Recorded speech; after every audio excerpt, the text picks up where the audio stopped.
በመጽሐፈ ነህምያ ምዕራፍ 1 ላይ ጥቂት ነገር ነው እግዚአብሔር በመንፈሴ ላይ ያስቀመጠው።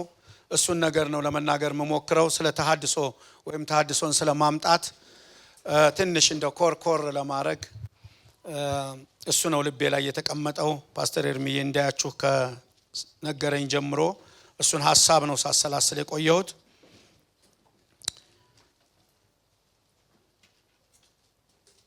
ከአንድ ጀምሮ አነበዋለሁ።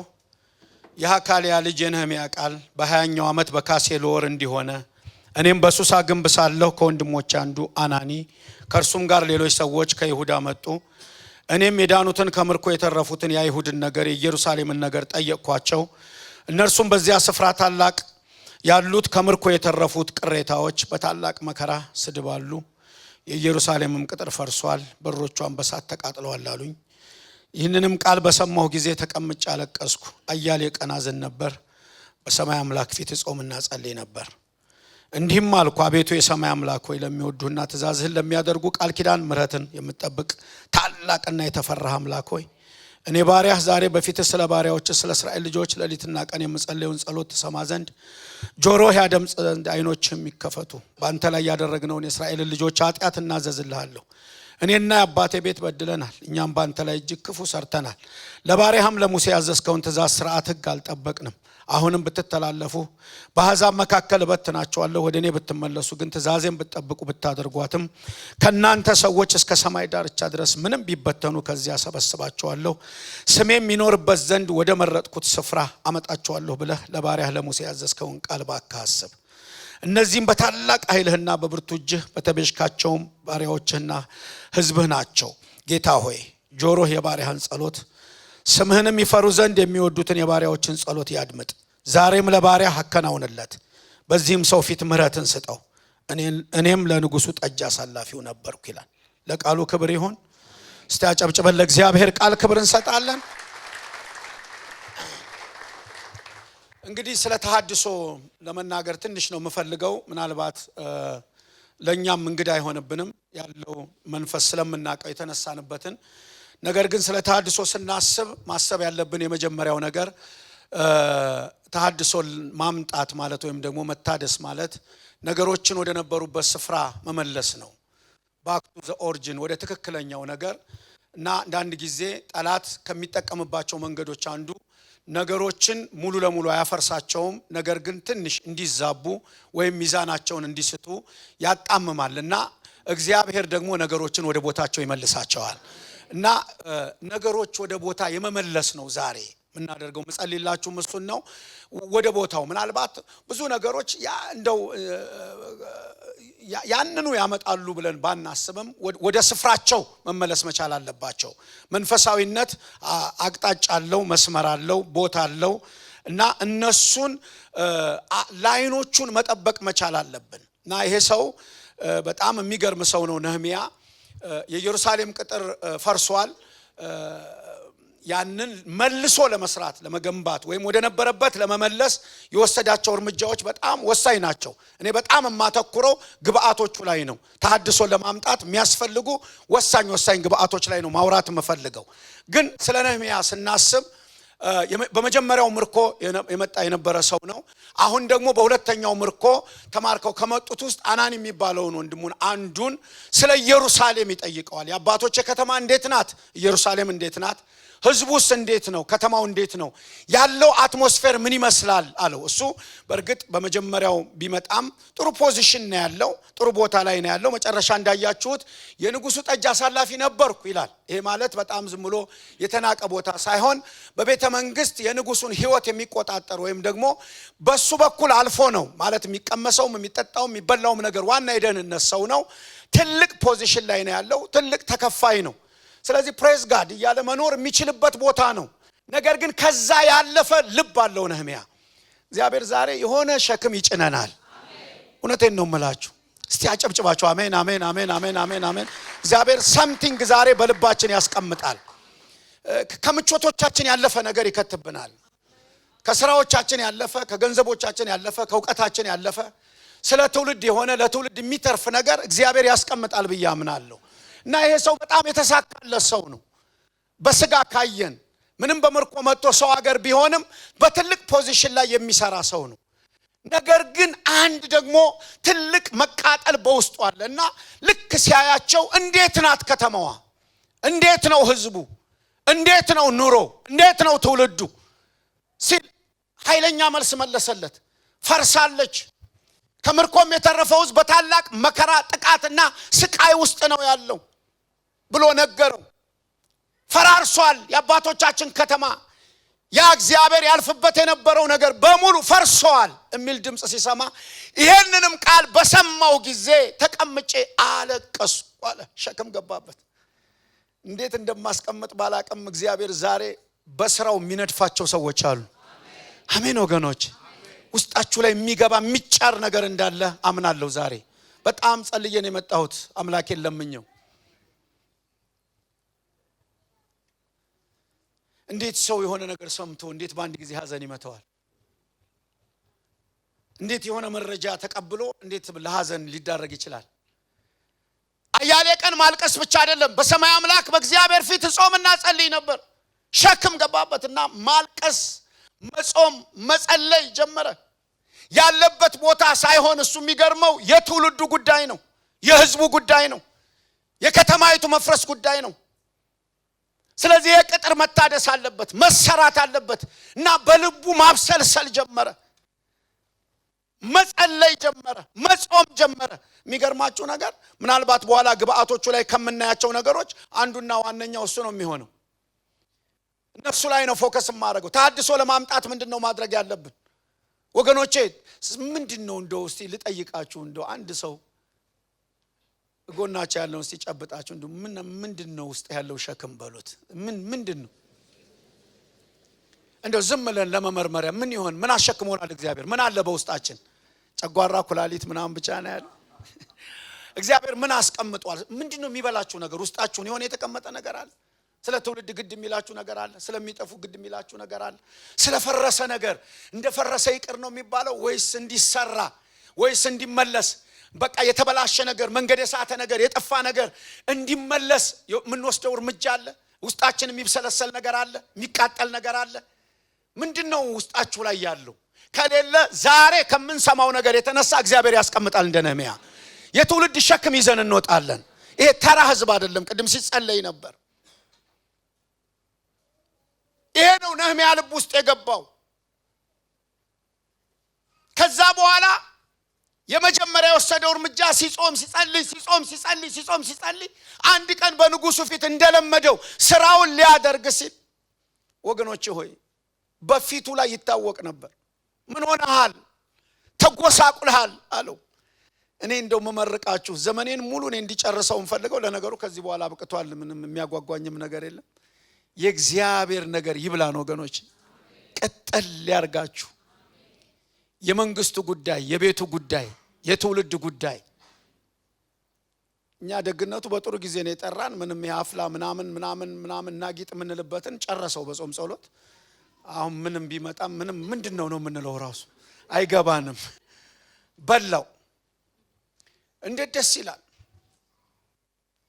በእግዚአብሔር ፊት ሲቆም። በእውነት እኮ ነው የምላችሁ ሲሪየስ። አሁን አንዳንዶቻችን ብንታይ እንደው የተጎሳቆልበት ኬዝ ምንድነው? የከሳንበት ኬዝ ምንድነው? ከሰውነት ጎዳና የወጣንበት ኬዝ ምንድነው? ይህ ሰውዬ ሲታይ እንዴት ያንን ማክል ተከፋይ ትልቅ ፖዚሽን ላይ ያለ፣ ይሄ ደግሞ አለው የውስጥ ነው አለው። የውስጥ ነው፣ ውስጥ ላይ ሳምቲንግ ተቀምጧል አለው። ይሄ ሐዘን ዝም ብሎ የመጣ አይደለም አለው። ይሄ ክሳት አሁን ሁለት አይነት ክሳት አለ። አሁን የዛ ያምኖን ክሳትና የዚህ ሰው ክሳት እኔ በጣም ነው የሚገርመው። ያም የንጉስ ልጅ ነው፣ በትረ መንግስት የሚረከብ ነው ከአባቱ። ነገር ግን የሆነች ልጅ አይቶ ከሳ ይላል። ቀን በቀን አንዳንዱ እኮ ቀን በቀን ነው የሚከሰው ለማይረባ ነገር። በእውነት ከተጎሳቆልና አይቀር መንግስቱ ላይ ከስተን ይለይልን። ልመርቃችሁ እስቲ አጨብጭቡና አሜን አሜን አሜን። እሱም ክሳት ነው የሚባለው። የዚህ ሰው ግን ስለ እግዚአብሔር ነገር ጉዳይ፣ ስለ ኢየሩሳሌም ጉዳይ፣ ስለ ፈረሰው ቅጥር፣ ስለ ህዝቡ በታላቅ መከራ ስላለው ህዝብ ሌሊትና ቀን የገባበት በርደን ሸክም ፊቱን ሁሉ ቀየረው። ከዛ አልደበቀውም፣ ነገረው። የአባቶቼ ከተማ ፈርሳለች አሉ። ወገኖቼ ሆይ ጸሎት እኮ የማይቀየረው ነገር ትፍረስ ያለው ንጉስ ነው ተሰራ የሚለው። እግዚአብሔር ዛሬ ነገር ይቀየራል። እዚህ ቤት እንደገና የጸሎት ሪቫይቫል የጸሎት ተሐድሶ ሌላ አይደለም። ተሐድሶ ባክቱ ወደ ጸሎት ነው። በቃ እስቲ አጨብጭባችሁ አሜን አሜን አሜን አሜን። የጸሎት ኃይል ይመለሳል እንደገና። የጸሎት ሞገስ ይመለሳል እንደገና። የጸሎት ጉልበት ይመለሳል እንደገና። አዎ እንደዛ ይላታል። እንደ ልጅነትሽ ወራት ከበሮሽን ይዘሽላታል። ይመለሳል እንደገና። ያ ልሳን ይመለሳል። ያ ምልጃ ይመለሳል። ያ ብሬክ ስሩ ተቃውሞ ይመለሳል። የውጊያ ጸሎት ዋሪየርስ አሜን አትሉኝም? የሆነ ነገር ይሰማኛል ታውቃል። ክብር ለመንፈስ ቅዱስ ይሁን። አዘዘለት ደብዳቤ ጽፎ ሂድ ትሰራ አለው። ወገኖች አንዳንድ ጊዜ እኮ ባይዞ የእግዚአብሔር ነገር የሚሰራው ሸክም ባላቸው ነው። በእውነት ነው። አሁን አንዳንድ ሰው በአመት ረፍቱ በ52 ቀን ነው ቅጥሩ ተሰርቶ ያለቀው። በ52 ቀን እኮ ቀይ ቀበሮ የሚጎበኝ አለ። ሄዱ ወንዝ ያይበታል፣ የለመለመ ነገር ያይበታል። ሰው ግን በረፍቱ በ52 ቀን ረፍት ቅጥር ሰራበት። ሸክም ያለው ሰው በ10 ደቂቃ ታሪክ ይሰራል። የሰዓት ጉዳይ አይደለም። ትልቁ ሰውየው ውስጥ ያለው ነገር ነው። በአመት ረፍት ከልጆቼ ጋር አሳልፍበታለሁ የሚባለው መቅደስ ሰራበት። እንዲህ አይነት ጀግኖች እዚህ ቤት ይወለዳሉ። ግዴላችሁም አጨብጭባችሁ አሜን በሉ ይበደም። እግዚአብሔር እነዚህን ሰዎች ያመጣል፣ ያበዛል። እናንተንም በዚሁ መንፈስ ይቀሰቅሳል። አጽፎ ሄደ። እንደሄደ የመጀመሪያ የወሰደው እርምጃ ለተሐድሶ ትልቅ ግብአት ስለላ ነው። አየ፣ ጎበኘ፣ ፈረሱን ጭኖ ወጣ። የፈረሰበትን አቅጣጫ ወገኖች ሆይ ፕላን ማድረግ አለብን። በምን በኩል ነው የፈረሰው? በምን በኩል ነው ቤተክርስቲያን የተጠቃችው? በምን በኩል ነው ትውልዱ የጠፋው? እየዞረ ፈረሱ መሄጃ ሲያጣ በቅሎ ከሱ ላይ ወርዶ ሸለቆውን የጉድፍ መጣያውን በር ያላየው ነገር የለም። ፈራርሷል። አየ በመንፈስ። እንዲህ አይነት ሰዎች ይበዛሉ እዚህ ቤት ወገኖች። የሚያዩ አይናቸው የተከፈተ ስለ ቅጥሩ ሙሉ ቀና ያዘ። ብቻዬን ይላል። በቅሎውን ይዞ ብቻውን ዞሮ ከዛ በኋላ ነው ለህዝብ ሊያካፍል የመጣው። ወገኖች ሆይ የእግዚአብሔር ሥራ በአንድ ሰው አንቀሳቃሽነት ሊንቀሳቀስ ይችላል። አንድ ሰው ግን አይሰራውም። የእግዚአብሔር ሥራ የሚሰራው በህዝብ ነው። የእግዚአብሔር ሥራ የሚሰራው ሁሉም የኔ ነው ሲል ነው። ያገባኛል ሲል ነው። የመንግስቱ ጉዳይ የኔ ነው ሲል ነው። በዚህ ላይ እኔም እሰማራለሁ ሲል ነው። እሰራለሁ ሲል ነው። ለብቻ የሚሰራ ሥራ የለም። አዎ ሸክሙ የመጣው ነህምያ ላይ ነው። እይታ ያለው ነህምያ ነው። ከእግዚአብሔር ድምፅ ሰምቶ የተንቀሳቀሰው እሱ ነው። ያንን ግን የሚያጋባበት ህዝብ ፈለገ። መጣና ከዚህ በላይ ጉስቁልናችን እንዳይበዛ ተነሱ እንስራ አለ። ሁሉም ላይ መክተት ጀመረ። ማካፈል ጀመረ። ወገኖች ተካፈሉ። እዚህ ቦታ ስርዓት ተፈጽሞ የሚኬድበት ቦታ አይደለም። የሚነግሯችሁን ተካፈሉ። በቃ ይሄ ነው። አሁን በሚቀጥለው ወንጌል ስርጭት እኮ የፈጨ ላይ አለን። እስቲ ስንት ሰው ተካፍሎታል? ይሄን ነው እንደ ማስታወቂያ ነው። ሌላ እኮ አይደለም። ነገ ጸሎት አለ አለሁበት። ነገ እንደዚህ ይደረጋል አለሁበት። የሚነገረውን ነገር ወደ ተግባር መቀየር ነው። ይሄ ካልሆነ አይሰራም ቅጥሩ። ስለዚህ በነህምያ ህይወት የምናየው ይሄንን ነው። ትልቁ ግን ላሳያችሁ የምፈልገው የመጀመሪያውና ዋናው ለተሐድሶ የሚሆን ግብአት ምንድነው ካል የመጀመሪያው መንፈስ ቅዱስ ነው። እውቅና እንስጠው። እዚህ ቤት እንወደዋለን። የጌታ መንፈስ we love him እንወደዋለን። በጣም እናከብረዋለን። ወገኖች ሆይ እኔ ብሄድ ይሻላችኋል። እውነተኛው አጽናኝ ይመጣል። እሱ በመጣ ጊዜ ወደ እውነት ሁሉ ይመራችኋል። ከኔ ያለውን አምጥቶ ይነግራችኋል ይላል። ይወቅሳል፣ ይፈርዳል። አሁን እኮ የመንፈስ ቅዱስ እንቅስቃሴ ስለሌለ ሰው ባይዞ የደነዘዘ ነገር በቆነጥጡት እንኳን አይሰማም። ለዚህ ነው እኮ መንፈስ ቅዱስ ሰው ከደነዘዘ ምን ታረጋዋለህ? አሁን እኮ መንፈስ ቅዱስ በኃይል እንደውም እንደ ሳንዱች ነው አንዳንድ ቦታ ላይ ትንሽ የሚጠራው፣ ግን ዋና ሰራተኛ እሱ ነው። በየቀኑ እውቅና ሊሰጠው የሚገባው የተላከ ኢየሱስን ወክሎ የመጣ ዋና ሰራተኛ ከአብ ያለውን አምጥቶ ጥልቅ የሆነውን ነገር የሚመረመር ቀንበር ሰባሪ ነፃ አውጪ ክብር ይሁን ለመንፈስ ቅዱስ አምላክ የሆነ መለኮት የሆነ ስብዕና ያለው። ስለዚህ መንፈስ ቅዱስ ላይ በጣም ዕውቅና መስጠት አለብን። እንዲሰራ መፍቀድ አለብን። እንዲንቀሳቀስ መፍቀድ አለብን። በጣም እኛ ባለንበት ሀገር አንድ ቸርች ስናናገር ወደድኩት። 20 ነው የቀሩት፣ 20 ናቸው። ከ20 ውስጥ አንድ 15ቱ በዱላ ነው የሚሄዱት፣ በዘንግ በከዘራ። በቃ እግዚአብሔር ይሄንማ ሊሰጠኝ ነው አልኩ። እንደ ስቴዲየም አይነት ነው የተሰራው። በጣም ተደሰትኩ። በጣም ደስ አላቸው። ዌልካም አሉን ምናምንና በኋላ መተዳደሪያ ደንብ ባይላችሁን አምጡ ብለውን ስንሰጥ ምን አልኩት? አስተዳደር ክፍሉን ጨምርበት አንድ እንትን ጽፈህ ከታች ምን በመንፈስ ቅዱስና በመንፈስ ቅዱስ ስጦታ በጸጋ ስጦታዎች እናምናለን የሚል አለበለዚያ ገብተን ደግሞ ያሰቃዩናል። ከዛ ስንሰጣቸው እሷን ነጥለው አወጧት። ስለዚህ የሉም እኮ እነሱም ሊያልቁ ነው፣ ልጆቻቸውም ተሰናብተው በየናይት ክለቡ ነው ያሉት። መንፈስ ቅዱስን ቤተክርስቲያን አውጥታ በምን ልትንቀሳቀስ? ተቋም ነው እኮ። እድር ቤት ይሻላል። እንደው ጠንካራ መሪ ካላት አንዳንድ እድሮች 20 ዓመት አስቆጠረዋል። በምን ልንመራ? በምን ልንጽናና? በምን ከእግዚአብሔር ያለውን ነገር ልናውቅ? ሃው ኦኬ ነብይ ስለሚለውም እሺ አሉ። ለካ ገቡ። ፔጁ ላይ ሲያዩ ፕሮፌቲካል ምናምን የሚል ደግሞ ያው እኛ ምን እንጽፋለን። እግዚአብሔር ይባርከን። ምን ይሁን እሺ ልሳኑም ይሁን ኦኬ ባይብል ላይ ያለ ምንድን what is deliverance አሉ። ደግሞ እዛ ላይ አይቶ ሰው መንፈስ ቅዱስን ከረሳ እንትን ሁሉ ይጠፋበታል። ይሄ ምንድነው ነው የሚል ይሄ ደግሞ ምንድነው የሚባለው የዚህ ትርጉም ምንድነው ነው የሚል። ስለዚህ መንፈስ ቅዱስ በዚህ ቤት በኃይል እንደገና መንቀሳቀስ ይጀምራል። ክብር ለመንፈስ ቅዱስ ይሁን። እስቲ ስጡት ዕውቅና። እንወድሃለን ብላችሁ ይሰራል በዚህ ቤት። ስለዚህ ተሐድሶ የሚመጣው መንፈስ ቅዱስ ሲንቀሳቀስ እየገረዘ ይጥላል፣ እየቆረጠ ይጥላል፣ ገለባውን ይበላል፣ አቧራውን ያነሳዋል። ሰዎች ስትሬንግ ጊዜ ያገኛሉ፣ መጠንከር ይሆናል፣ ለመጸለይ አቅምና ጉልበት ያገኛሉ። እውነቴን ነው የምላችሁ። እኔ አንዳንድ ጓደኞቼን አብሬ ሳሳልፍ ስጠይቅ ምናምን በዚህ 2 ዓመት ውስጥ ብዙ ሰዎች ያልተሞሉ አሉ አለኛ አንዱ መንፈስ ቅዱስ ማለት።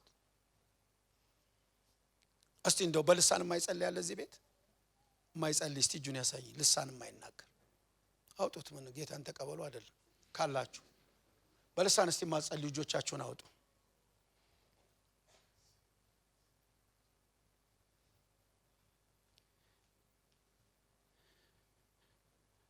የመንፈስ ቅዱስ ሙላት ያስፈልገናል። በልሳን መጸለይ ያስፈልገናል። ፕሮፌሲ ያስፈልገናል። ትምህርት ያስፈልገናል። አሜን ወገኖች። ኢየሱስ ላይ ሁሉም ነው ያለው። አላያችሁም? አሁን እዛ አንድ ሽባ አምጥተው ጣራ ላይ አዘልለው ሲያመጡት እኛ ብንሆን ምን ይመስላችኋል? ዛሬ የትምህርት ቀን ስለሆነ መልሰውና የፈውሱ ላይ አምጣው ነው ምንለው? ኖ እዛው ማርሽ ቀይሮ በቃ በዛው አንቀሳቀሱ። ፈውስ ለሚገባው ፈውስ ይሰጣል ኢየሱስ። ለራበው ያበላል ኢየሱስ። እንደገና ደግሞ ቋጭ ብሎ የተራራው ስብከት ያስተምራል። ደግሞ ስር እንዲሰዱ፣ እንዲጠነክሩ፣ እንዲቆሙ፣ ደቀ መዝሙር እንዲሆኑ። ስለዚህ ጉትቻ መቆም አለበት። ባክ ቱ ዘ ኦሪጂን። ሁሉም ይሰራል። ተሐድሶ ያስፈልጋል። የዘመኗ ቤተክርስቲያን ይሄ ነው የሚታየኝ እኔ። ስለዚህ ለመንፈስ ቅዱስ ቦታ መስጠት ያስፈልጋል። ለመንፈስ ቅዱስ ስፍራ መስጠት ያስፈልጋል። ለዚህ ነው መዝሙር 104 አካባቢ ላይ የእግዚአብሔር ቃል ሲናገር እነሆ መንፈስህን ትልካለህ እነርሱም ይፈጠራሉ በመንፈስህም የምድርን ፊት ታድሳለህ ይላል። እስቲ አሜን አሜን። ለተሐድሶ ትልቁ ግብአት የእግዚአብሔር መንፈስ ነው። መፍቀድ አለብን፣ እንዲሰራ መፍቀድ አለብን። እኛ እኮ በዛ ሲዝን ላይ እኔ ከዘፍጥረት እስከ ራእይ በኋላ ነው የገባኝ እኮ። ከዘፍጥረት እስከ ራእይ ያለውን እንኳን ቁጥሩን ሳናቅ እኛ መስበክ ጀምረናል። በተሐድሶ ሙቭመንት እሳት ነው። ዋይ ብለን ጮህን እኮ ሰው ሊድን ይችላል፣ ግሎሪ ስለሚወጣ። ዛሬ እኮ ታክቲክና ቴክኒክ ብቻ ነው ቤቱን የሞላው። ታክቲክ ቴክኒክ፣ በቃ ጭንቅሌ የሚጠቅምበት አለ፣ ግን ቆጭ ብሎ በቃ አሁን ያ ንጉሱን የሚያማክረው አሁን የጭንቅሌ ማዕት እኮ ነው በቃ የተሸከመው። ይህ እንዴት ሊሆን ይችላል? የሰማይ መስኮት ቢከፈት እንኳን how it could be ምናምን ይላል። ያኛው ደግሞ መንፈስ ያለበት ይከፈታል እንጂ ነገ በሰማሪያ ይሸመታል፣ ረሃቡ ይወገዳል ይላል። ስፒሪቹዋል ነገር እኮ እንዲሁ ዝም ብሎ እኮ አይደለም። አረ ክብር ይብዛ እዚህ ቤት። እስቲ አጨብጭቡና ክብር ባካች ግሎሪ የእግዚአብሔር ክብር። አይምሮ የሚጠቅምባቸው በጣም ብዙ ቦታዎች አሉ። ሚስ እንዳታደርጉ የታደሰ አይምሮም ስላለ የእግዚአብሔር ነገር ግን በእግዚአብሔር ነገር ሲሰራ ነው በጣም ሞር ኢፌክቲቭ የሚሆን። ለመንፈስ ቅዱስ ስፍራ ሊለቀቅለት ይገባል። ልክ እንደዛች እንደ ሎዶቅያ እኮ ማለት ሁሉ አላት፣ ሀብቷ አለ፣ ገንዘቧ አለ፣ ምኑ አለ፣ ባለጠጋ ነኝ ትላለች። ግን እኮ ማየት ማችል ኩል እንኳን የሌላት ንጉሷን ውጭ አስቀንጥራ ልክ አሁን እኛ ስለ መንፈስ ቅዱስ እንደምንጮህ ዋናውን አስተዳዳሪዋን ውጭ ጥላ ቁርስ ብቻዋን በልታ ምሳ ብቻዋን በልታ ራት ላይ እንኳን አንኳክቶ ፕሊስ ራቱ ላይ እንኳን ልግባ እስኪል እስቲ መጨረሻው ላይ እንኳን ይምጣና የእስራኤል ጌታ መንፈስ እውቅና እንስጠው በዚህ ቤት እንደገና። ክብር ይሁን ለመንፈስ ቅዱስ። ይንቀሳቀስ መንፈስ ቅዱስ፣ ይስራ መንፈስ ቅዱስ፣ ያድን መንፈስ ቅዱስ፣ ይመልስ መንፈስ ቅዱስ፣ ያስተምር መንፈስ ቅዱስ፣ ይፈውስ መንፈስ ቅዱስ፣ ይቀባ መንፈስ ቅዱስ።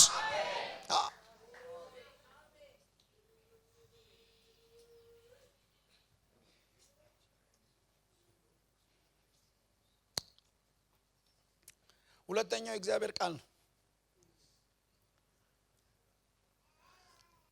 የበረታ የሚሰራ መንፈስ የሆነ ከሁለት በኩል እንደተሳለ ሰይፍ የሆነ ነፍስን መንፈስን ቅልጥምን ጅማትን እስከሚለይ ድረስ የሚወጋ ኃይል ያለው የእግዚአብሔር ቃል መለኪያ የሆነ ቱምቤ የሆነ የሁሉ የበላይ የሆነ የእግዚአብሔር ቃል። እስቲ አንድ ያጨብጭባችሁ የእግዚአብሔር ቃል በሉ ባካችሁ። የእግዚአብሔር ቃል ቦታ መሰጠት አለበት። ሌሎች ነገሮች መውጣት አለባቸው። ባለፈው አንድ ቦታ እያስተማርኩ ነበረ የእግዚአብሔር ኃይሉን የሚገልጥባቸው መንገዶች በሚልና በጣም ተሸፍነው አሁን የኢየሱስ ስም የእግዚአብሔር ቃል እየተሸፈነ ነው ያለው። በሌላ ጉዳይ ዘይት ምናምን ነው የሚል ራሱ እንኳን ሲጸልዩ በተጸለየ ዘይት ተፈወስኩ አይልም። በዘይት በኋላ ራሱ የኢየሱስ ስም ዘይት እንዳይሆን ፈራለሁ። ራሱ ዘይት እንትኑ ዘይት ቃሉ ዘይት የሚጋርዱ ማት ናቸው። የእግዚአብሔር ቃል ማስተር ኪ ነው፣ መለኪያ ነው፣ የበላይ ነው። ያስተካክላል፣ ይቆርጣል፣ ይገርዛል፣ ያነሳል፣ ይባርካል። አሜን ወገኖች። ለቃሉ ክብር ይሁን እዚህ ቤት ለእግዚአብሔር ቃል።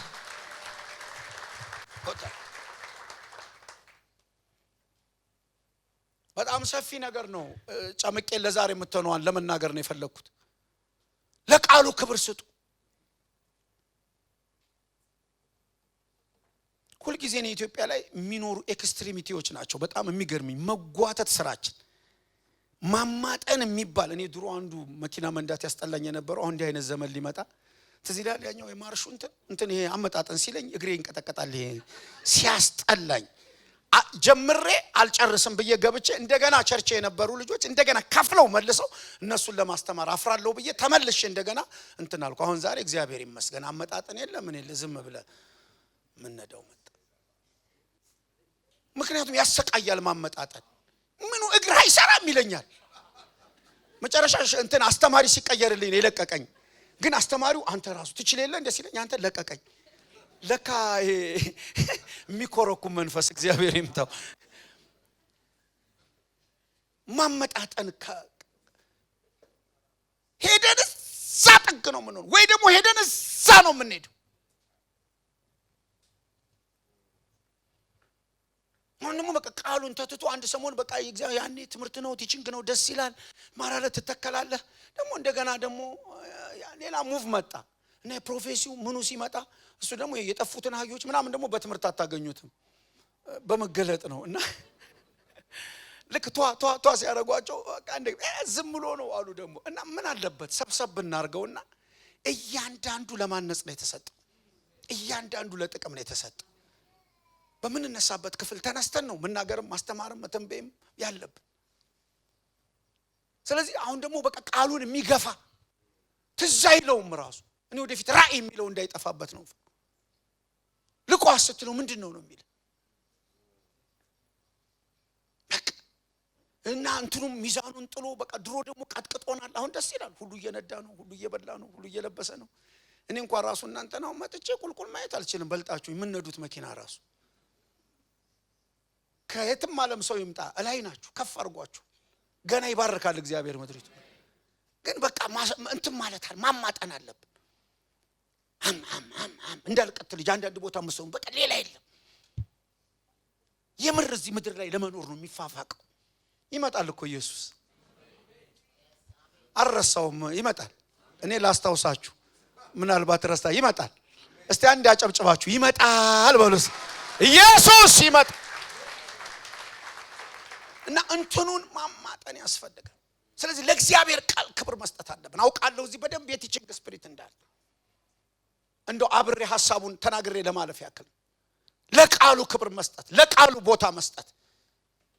እንደ ቤሪያ ሰዎች ልብን አስፍቶ ምን ለማለት ነው መከታተል፣ ማየት፣ ደግሞ ማዋሃድ። ጥቅስ ብቻ አይደለም ከሽምደዳ። ባለፈው ስናገር ነበር አንድ ቦታ። አሁን አንድ ጊዜ እንትን ነው የሚሆነው። እኔ አንዴ አስተምሬ ደስ አለኝ ስለ ፍቅር። ግሪኩ ምኑ እንትኑ እንትን ይለዋል ፊሊያ ምናምን አጋፔ ደስ ይላል ትርጉሙ። ግን ስንጨርስ አንድ ሰው ሀክ ካላረግን ፉርሽ ነው እና ከሱ ሁሉ ዝም ብሎ እየሄደ ሀግ የሚያደርግ እወድሃለሁ የሚል ሰው ግሪኩን ፈጽሞታል።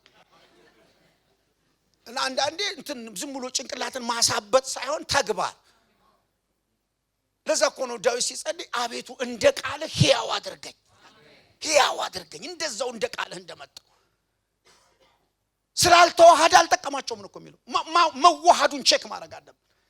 ስለ ፍቅር ሰብኬ በኔ ላይ ሰርቷል። አንድ ጊዜ አንድ ሰው ሲናገር መስክሬዋለሁ። የሆነ ቦታ ላይ ጾም ጸሎት ገብቼ አለ። ጾም ጸሎት ገብቼ ራእይ አየሁ አለ። ማአት አገልጋዮች ሆነን በባስ እየሄድን የሆነ ለረፍት ግሪን ኤሪያ ላይ ወረድንና ስናይ እንደዚህ ረፍት ላይ እያለ የሆነ ድምጽ ሰማሁ አለ። የሚያስጎደጉድ ድምጽ ስለ ፍቅር ነው አለ ርዕሱ። ወይኔ ሲጣፍ ሲያምር ምን አይነት ድምጽ ነው? ረስቸው ሰዎቹን ትቻቸው እየተሳብኩ ሄድኩ አለ እዛ ድምጹን ለማዳመጥ። እዛ ጋር ስደርስ ጠጋ ስል ደግሞ አንድ አውራ ዶሮ አድኑኝ ይላል አለ። የሚስጎደጎደው ፍቅር ሌላ፣ የሚሰበከው ሌላ፣ ደግሞ ሌላ ጩኸት ስጠጋ አለ ያ ስለ ፍቅር የሚናገረው የአውራ ዶሮ አንገት ላይ ቆሞ ነው አለ። ፕሬዝ ጋድ ይላል። ታውቃለህ ላቭ ማለት ይላል አራድኑኝ ይላል። ያ እዛ ላይ ቆሙ። ወገኖች ለዚህ ይችላለቀች ጊዜ አንዴ ኢየሱስን እንኑርና ይለይልን። እስቲ አጨብጭባችሁ አሜን አሜን አሜን አሜን። በኋላ እግዚአብሔር ተናገረኝ አለ። ዶሮ አለ ደስ አለኝ ትርጉሙ እነ ጴጥሮስ እንደ ጴጥሮስ ይሄ ሲስት የመለሰው ኩኩሉ ሲል አይደል ወንባውን አልቀዞ ልክ እንደሱ አሁን የጽድቅ ሰባኪዎቹን እየተከታተሉ የሚቆሙባቸው ናቸዋል። የእግዚአብሔርን ነገር የሚያወሩ ለመመለስ የሚጥሩ የሚፈልጉትን የሚያሳድድ ነው አለኛል። ግን ለምንድን ነው ያመጣሁት? ምን ዋጋ አለው ያን በተስረቀረቀ ድምጽ መናገር? ስለዚህ ወደ ቃሉ እንመለስ። ይሄ ማለት ምን ማለት ነው? ወደ መተግበር ሙጥጭ። ድሮ እኮ ደስ ይኔ አንድ ድሮ ሲባል በፊት ከማልወደው ነገር ድሮ ነበር። ለካ አንዳንዴ ይባላል። በቃ አላለሁ እኔም ራሴ ድሮ ተባለ እኮ የኛ ራሷን ደስ ይላል እኮ ይገቡና ቅዱሳኖች ምንም ላይ ውሃም ሲሰጣቸው አባት ሆይ ብለው አትብላ ብሎኛል። ደስ ይላል። አሁን እኮ ምንም በቃ እንዳንፈራ ራሱ ተጀመረ። ግለጥናኝ ግለጥናኝ ያ ትንቢቱ ምናምን በቃ ገለጥን። ፈጣጣ በፈጣጣ ሆነ። ድሮ እኮ ወንበር ውስጥ ነው እኮ የምንገባው። ገና እግዚአብሔር እንዲህ ይላል ሲባል እንዴት ያስፈራል። ሰማይ ነው እኮ ወደ ምድር የሚመጣው።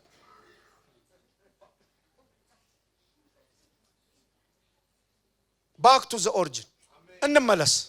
እግዚአብሔር ታድሶ በዚህ ቤት አመጣለሁ አለኝ። እንደገና ፋናዋ ይወጣል፣ ሽታዋ ሞገሷ ይወጣል። ለብዙዎች ምልክት ትሆናላችሁ። ይሄን ያደርጋል እግዚአብሔር። ወደ ቃሉ። ሶስተኛው ለታድሶ ትልቅ ግብአት ሸክም ነው።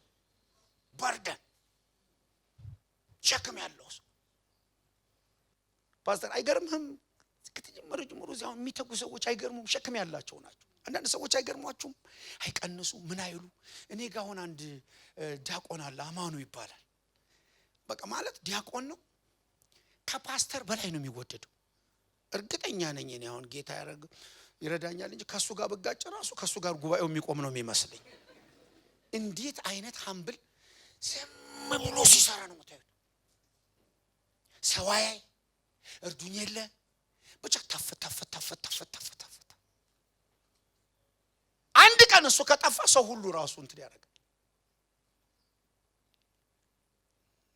ልመርቅህ እስቲ ፓስተር፣ ሸክም ባላቸው ሰዎች እግዚአብሔር ይባርክህ። ገልጋዮች ሸክም ይኖረን።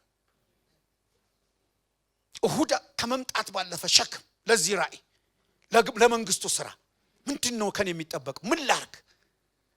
እግዚአብሔር በኔ ምንድነው ያስቀመጠው? ምን ልስራ? ከሰማችሁ ተነስታችሁ አንዳንዶቻችሁ እንደዚህ አይነት ነገር ያስፈልጋል ሲባል ሸክም ይግባባችሁ። በእውነት ከመንሰማው ነገር ሳምቲንግ ይፈጠር። እዚህ ከመንሰማው ሲሰበክ ማስታወቂያ ሲነገር ስናወራ መንፈሳዊ ቤት ነው ይሄ፣ ዝም ብሎ የሚወራ ነገር የለም። ስለዚህ ከሰማሁት ቃል የተነሳ ይላል ሸክም ያላቸውን ሰዎች በመጽሐፍ ቅዱስ ተርከናቸው አንጨርስም። ዕንባቆምን ይዩት ሸክም ነበረው፣ ሙሴን ይዩት ሸክም ነበረው፣ ጳውሎስን ይዩት ሸክም ነበረው። እኔ ራሴ ከሕይወት መዝገብ ልደምሰስ እስኪል ድረስ ሸክም ያላቸው ሰዎች ናቸው የእግዚአብሔርን ነገር የተገበሩት። ልመርቃችሁ፣ እግዚአብሔር ዛሬ ክብሩን ይጫናችሁ፣ የቤቱ ቅናት ያንድዳችሁ። በደንብ አጨብጭቡና አሜን በሉኝ። ዛሬ ጂሰስ ነው የእግዚአብሔርን ነገር ይዙ። የወይራ ስራ ጎደለ፣ እርሾች መብልን አልሰጡም፣ ጋጣው ባዶ ነው። ኃጢአተኛው በጻድቁ ላይ ይቀልዳል። ሲዝኑ ግልብጥብጥ ወጥቷል። የሚጸልዩ አይባረኩም፣ እግዚአብሔር በጽድቅ መንገድ የሚሄዱ አይባረኩም። ግን አንድ ነገር አደረገ፣ ሸክም ገባበት። ዋይ ለምን ይሄ ሆነ? በአምባዬ ላይ እወጣለሁ፣ በመጠበቂያዬ ላይ እቀመጣለሁ፣ ስለ ክርክሬ እስኪመልስልኝ ድረስ መለሰለት። እመጣለሁ አለው። አትሞስፌሩን የሚቀይር ዝማሬ ይዞ ወረደ። ከዛ ክብር ሰማያትን ሸፍኗል፣ ምስጋና ምድርን ሁሉ ሞልቷል አለ እግዚአብሔር። ከፋራን ቅዱሱም ከቴማን ይመጣል። እስቲ አጨብጭባቸው አሜን። ሸክም ያላቸው ሰዎች ለትውልዳቸው መፍትሄ ይዘው ይመጣሉ። አገልጋዮች በሸክም እንንቀሳቀስ፣ በዳተኝነት እንንቀሳቀስ። በሚደረግልን ታውት እግዚአብሔር ራሱ የሚገርም አምላክ እንኳን ለኛ ለማንም ዓለምን ያስተዳድራል።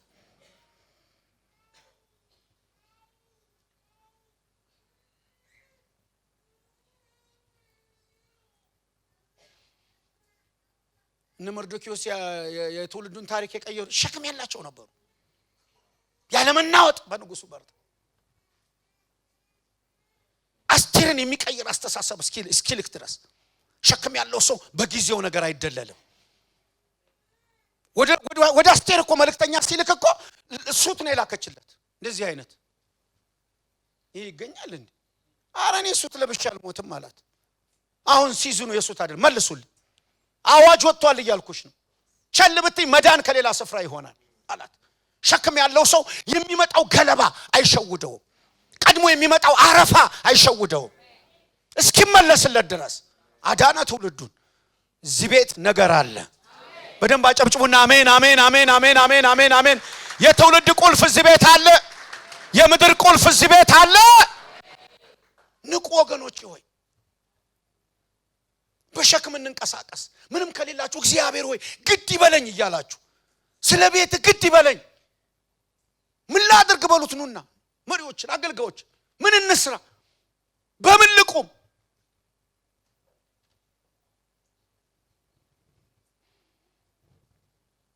ክብር ለእግዚአብሔር ይሁን። እኔ ሲያትል ላይ ሲጀምር አንድ ሰው መጣና ምን አለኝ፣ ቤት ውስጥ ወደ 6-7 ወር ጸሎት ጀመርኩ።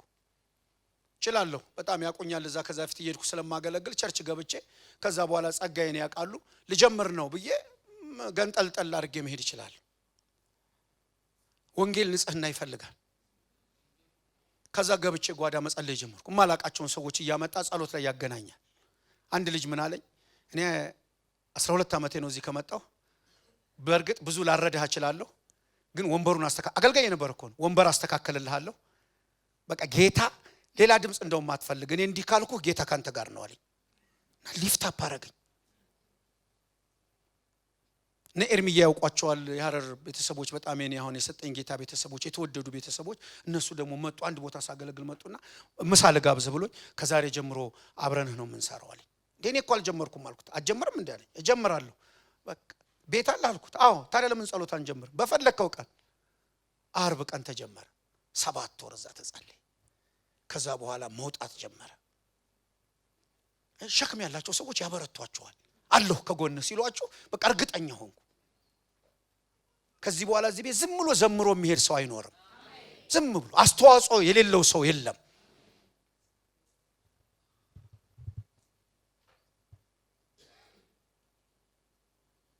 በሸክም የሚንቀሳቀሱ ሰዎች ትውልዳቸውን ያድናሉ። ስለዚህ ሸክም ገባበት አያሌ ቀን። ከዛ በኋላ ጾምና ጸሎት ነው የመጨረሻው መዝጊያ። ጾምና ጸሎት እስቲ በሉት አንዴ። ጾምና በእውነት ምን ስራ ነበር? እኔ 7ኛ በነበርኩበት ወንጂ ሸዋ በነበርኩበት ምን በነበርኩበት እንደውም ወንጂ ሸዋ ሄድኩ። ሆነ አትሂድ መንገዱ ምናምን ሲሉ አረ በስመ ያን ህዝብ ፊቱን ሳላይ አልመለስም ብዬ ሄድኩ እና አገኘኋት። ያቺ ጾም ጸሎት ስገባ ከጉባኤ መሃል የማይጠበቁ ልጆችን ነው አገልግሉኝ እምላቸው። ቀን ሰጣቸው ዝም ብሎ ማንም ተባሉት እና አንድ ቀን የሆነች ልጅ ጋበስኳትና መጣ ተንቀጠቀጠች። እኔ ጌታ ያለኝ ትወጣለህ ነው ከዚህ ብላ ወደቀች። ቀስ ብዬ አንስቻት ሚሽንሽን ጨርሰሻል እግዚአብሔር ይባርክሽ። ከዛ ወጣሁ። አይገርምም? በሁለተኛው ጊዜ የጋበስኩት ልጅ ርዕሴ ዛሬ አለ 7ታችንም አገልጋዮች ነን ተከተለኝ ነው አለ። እኔ እዛው ቁጭ ብዬ ጌታ በምን ይሆን መከተልህ? ጭራሽ ልጁ እየሰበከ እንደው መዝሙር መጣ ወደኔ ብሎ ተመለስ ተመለስ ልጅ ሆይ የሚለው ተመለስ ተመለስ ወንድሜ ሆይ የሚለው እኔ በምንድን ነው የምመለስ? የቱ ጋር ነው የሳትኩት? አስጨርሼ መንገዴን አስተካክዬ እየሄድኩ ነው ስቲል። ለምንድን ነው የምላችሁ? አስተዋጽኦ የሌለው ሰው የለም። እግዚአብሔር በሸክም ይባርካችሁ። ለመጨረሻ ለመረቃችሁ እንደ እግዚአብሔር ሰው እግዚአብሔር መለኮታዊ ሸክም ያስገባባችሁ። ስለዚህ ጾምና ጸሎት ያስፈልጋል።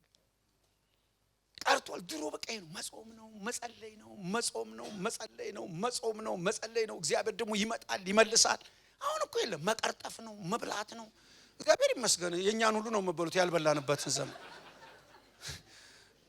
ደስ ይለኛል ስለምበሉ። አሁን እኔ አንዳንድ ቀን ራሱ በቃ እንደዚህ ይለዋሉ ምግቧን ተጠራ አልበላህም ነው በቃ አንዴ ነው ባይዘው የምበለው ምንም ችግር የለውም። በቃ አሁን አንዳንዱ አሁን በቃ 3 በቀን ስላልበላ እግዚአብሔር የጠላው ይመስለዋል። ይሄው እኔ ገንዘብ አጥቼ ሳይሆን በቀን አንዴ ነው በለው፣ ግን ጤና ነው ራሱ በቀን አንዴ። ሰይጣን አሁን ጥሎ ነው የሚሄደው። በቀን 3 ያልበላህም እያለ ነው እኮ ራሱ አንዳንዶቹን የሚያስለቅሰው። እንዴ ቁርስ ሳልበላ ጌታ ሆይ በቃ በቀን አንዴ የሚበላል ምንም አትሆኑም ጤና ነው እንደው።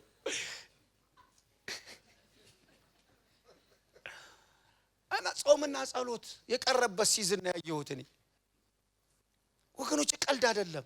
በእግዚአብሔር ፊት ጾምና ጸሎት አውጁ፣ ይታወጅ፣ ቆስቆሱ፣ ባክ ቱ ዘ ኦሪጂን ተመለሱ። ጸሎት ሲታወጅ ኑ ቤቱ ይሞላ፣ ተመለሱ። ጸሎት ጸሎት ጸሎት ጾም። እስቲ ቤት ይሞላ። ጨብጭቡና አሜን በሉኝ ባካችሁ። ጸሎት በሉ እስቲ አንዴ። ጸሎት ጾም ጸሎት የተሐድሶ ግብአት እሱ ነው አንዱ። መመለስ ያለብን ወደዚህ ነው፣ ሌላ አይደለም። እንደገና ወደ መሰዊያችን። ክብር ለእግዚአብሔር። እነዚህን ካሟላን እግዚአብሔር በተሐድሶ ይባርከናል። ፈረሰው ቅጥር ይሰራል። ስለዚህ ተሐድሶን ስታስቡ የሆነ ነገር ለመስራት ስታስቡ ሌላው መርሳት የሌለባችሁ የጠላት እጅ እንዳለ እንዳትረሱ። እስቲ ዛሬ ወስኝና በሚቀጥለው ጾም ጸሎት እገባለሁ። አገር ናዳ ነው የሚያመጣው እንዳገቢ።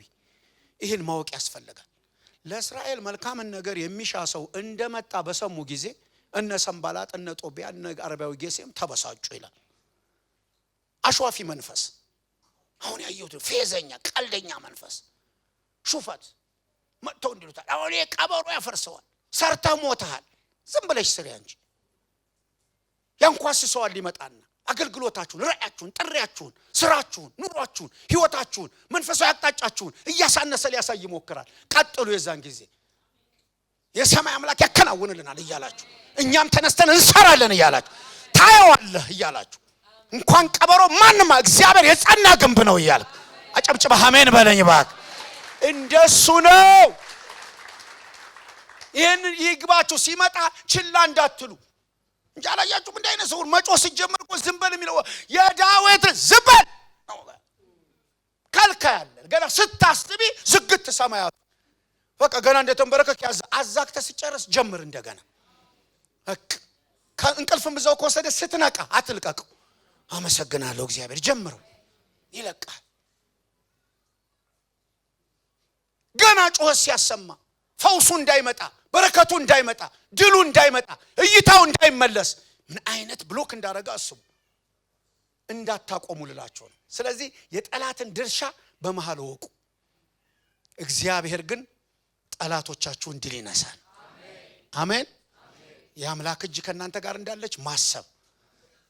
ነኝን ቤት ገብታችኋቸው የሰማይ አምላክ ያከናውንልናል። የአምላክ እጅ በእኔ ላይ ነች አለ። ዋናው የተሐድሶ ግብአት ራሱ የእግዚአብሔር እጅ ነው። እግዚአብሔር ነው ዋናው ተዋናይ። አክትረሱ እሱ ነው። እኛ አብረን ነው የምንተውነው። ዋናው እሱ ነው። ይሄን መርሳት የለባችሁም። ይረዳኛል፣ ያግዘኛል። የሰማይ አምላክ ከኔ ጋር ነው። ተነስቼ እሰራለሁ።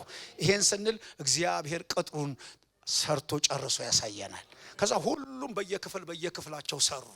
በየክፍላችሁ መስራት። ነጋዴው ያስፈልጋል፣ ዕውቀት ያለው ያስፈልጋል፣ ተማሪው ያስፈልጋል፣ እያንዳንዱ በየእንትኑ ያስፈልጋል ወገኖቼ። ሁሉም ወርቅ ነጋዴው በዛው ያለውን ቅጥር ሰራ። እንትኑ በዚህ ክፍሉ ሙሉን። ከዛ በኋላ በ52 ቀን ቅጥሩ ተሰርቶ አለቀ። እግዚአብሔር በዚህ ቦታ የሚሰራው ስራ አለ። ተሐድሶ ይሆናል ብሎኛል። ይሄንን የሰማሁት ከጌታ። ክብር ይሁን ለመንፈስ ቅዱስ።